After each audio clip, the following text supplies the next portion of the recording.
आज हम जानने का प्रयास करते हैं कि ईपीएफ क्या है, employment provident fund and miscellaneous provision act 1952। इसमें कौन कौन सी सुविधाएं हैं और इसमें जो पेंशन मिलेगा वह किसको मिलेगा, कितना मिलेगा, इसमें इंश्योरेंस की राशि क्या होगी और कैसे मिलेगी। ऐसे बहुत सारे प्रश्न हैं जिनका उत्तर ढूंढने की ज़रूरत महसूस हो रही है, तो इन्हीं चीज़ों पे हम आज बात करना चाहेंगे। एम्प्लॉयमेंट प्रोविडेंट फंड एक्चुअली इसमें 3 तरह की स्कीम शामिल है। एक है प्रोविडेंट फंड, दूसरा है पेंशन स्कीम और तीसरा है इंश्योरेंस। इन तीनों चीज़ों को अलग अलग समझने की ज़रूरत है।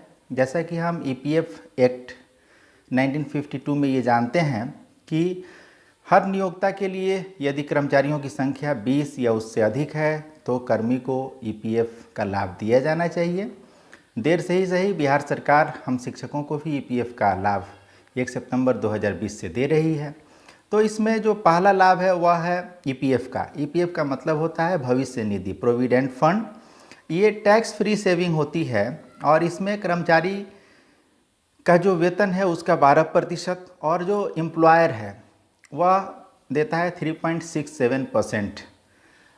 और इन सब का जो ब्याज होता है ये सारी रकम जोड़ करके रिटायरमेंट के समय या नौकरी छोड़ने पर एम्प्लॉई को दे दी जाती है। ये कुल रकम जो होती है 12% कर्मचारी का और 3.6% एम्प्लॉयर का, ये 15.6% का योगदान मंथली होता है, प्लस इस पर इंटरेस्ट मिलता है। हम सब जानते हैं कि बिहार सरकार ने सीलिंग लगाई हुई है कि शिक्षक का भी वेतन चाहे जितना हो लेकिन 15,000 पे ही उसकी कटौती होगी और सरकार भी 15,000 का ही 12% देगी। 1% वो सर्विस चार्ज अलग से देगी, यानी 13%।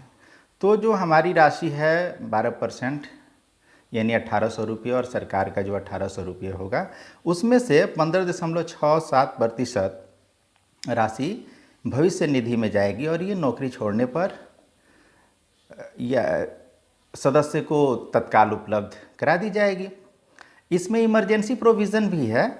यदि कोई महामारी आती है, जैसे आज कोविड-19 की महामारी है, या मकान की मरम्मती करानी है, मकान नया बनवाना है या मकान खरीदना है या ज़मीन खरीदना है, इलाज कराना हो, या हड़ताल या बंदी के समय यदि आर्थिक तंगी आ गई हो तो कुछ एडवांस निकासी की जा सकती है एम्प्लॉयमेंट प्रोविडेंट फंड से।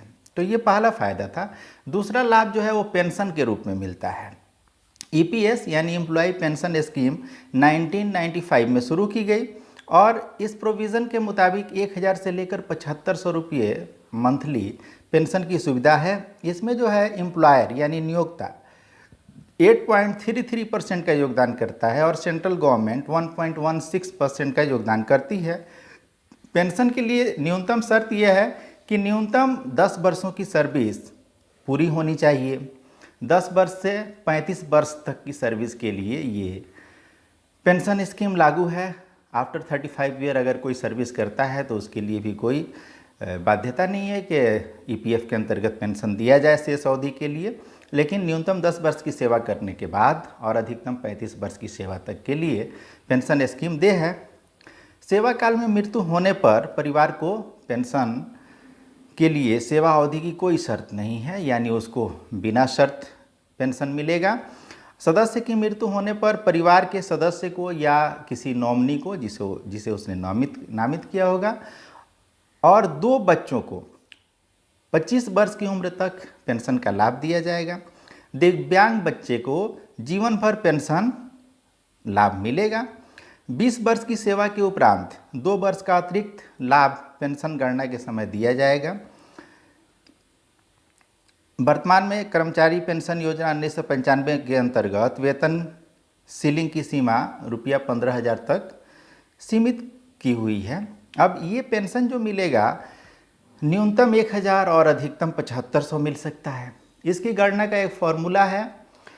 फॉर्मूला ये है कि एवरेज पेंशनेबल इनकम, ये सब थोड़ा टिपिकल है, बस इसको यूँ समझ लीजिए कि जो हमारी मासिक वेतन है, पेमेंट हमें मिलता है वह राशि, और इसमें हम अपने सर्विस लेंथ से मल्टीप्लाई करेंगे। यानी मेरी सर्विस अगर 20 साल की है तो हम 20 से गुणा करेंगे और 15,000 अभी हम पेमेंट पा रहे हैं तो 15,000, यानी 15,000 में 20 से गुणा करेंगे और जो गुणनफल आएगा उसमें 70 से भाग देंगे और वह जो राशि होगी वही मासिक पेंशन के रूप में हमें मिलेगी।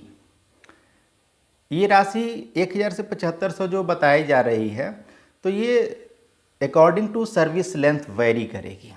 अब मैंने अपने लिए एक काल्पनिक कैलकुलेशन किया है। जैसे मेरी वर्तमान तनख्वाह 15,000 रुपया जैसा EPF स्कीम में भरवाया जा रहा है और मेरी सेवा अगले 18 साल के लिए है, तो 18 साल के लिए 15,000 से गुना जब करते हैं तो 2,70,000 रुपया आता है और इसमें हम 70 से डिवाइड कर देते हैं तो 3,857 रुपये पर मंथ पेंशन मेरे हिस्से में आ सकता है। इस तरह चाहे तो आप भी एक अनुमान लगा सकते हैं। ये बहुत एग्जैक्ट फिगर नहीं है, समय समय जो रूल रेगुलेशन होंगे उसके अनुसार ये वेरिएबल हो सकता है, बट एक कैलकुलेशन सिंप्लीफाई वे में किया जा सकता है। तो मेरे हिस्से में 3,857 रुपया आएगा। मैं इसके लिए भी खुशी हूँ। पता नहीं, जहाँ कुछ भी आस नहीं थी वहाँ ये भी दिख तो रहा है। वैसे अगर सरकार ये शुरू से, जब से मैंने योगदान किया 28 फरवरी 2007 को, तब से जोड़ के देती तो मुझे भी 7,000 से ज़्यादा पेंशन मिलता, क्योंकि मेरी भी सर्विस लेंथ 31 ईयर प्लस हो जाती। यहाँ ईयर के कैलकुलेशन में भी एक टेक्निकल चीज़ है, जैसा रिटायरमेंट में होता है। अगर हमने 9 वर्ष 6 महीना से 1 दिन भी ज़्यादा की सर्विस कर लिया तो मेरी सेवा अवधि 10 वर्ष मानी जाएगी, और यदि हमने 9 वर्ष 6 महीना से 1 दिन कम की सेवा किया है तो मेरी सेवा अवधि 9 वर्ष ही मानी जाएगी। यानी 6 माह से 1 दिन का ज़्यादा होने पे पूरा साल काउंट होगा और 6 महीने से 1 दिन कम होने पे 1 साल, यानी 6 महीना से कम की जो अवधि है वो लैप्स कर जाएगी। ये कैलकुलेशन का इसका फंडा है। बहरहाल अभी बहुत सारे संशोधन होंगे। जैसा कि हम जानते हैं भारतीय संविधान को वकीलों का स्वर्ग समझा जाता रहा है, लेकिन सच्चाई तो ये है कि भारत का हर विधान स्वर्गिक आनंद की अनुभूति कराता है। जहाँ उसकी एक व्याख्या लाभदायी होती है, वहीं दूसरी व्याख्या जो है मिले हुए लाभों को छीन लेने में तनिक संकोच नहीं करती है। इसके साक्षी हम लोग रहे हैं। पटना उच्च न्यायालय ने एरियर सहित पूर्ण वेतनमान दे रखा था, लेकिन माननीय उच्चतम न्यायालय हमें उन सारे लाभों से वंचित कर दिया। दोनों जगह एक ही विधि की किताबें पढ़ी गईं, एक ही विधि की व्याख्या की गई, तो विधियों की व्याख्या से पता नहीं खुदा हमसे जुदा हो जाता है। इसलिए जो मिल रहा है उसका स्वागत किया जाना चाहिए। यहाँ मैं एक बात बताना चाहूँगा कि बहुत ज़्यादा लोगों को कुछ एतराज़ है कि 15,000 ही क्यों भरा जाए, डेट ऑफ ज्वाइनिंग 1 सितंबर ही क्यों भरा जाए।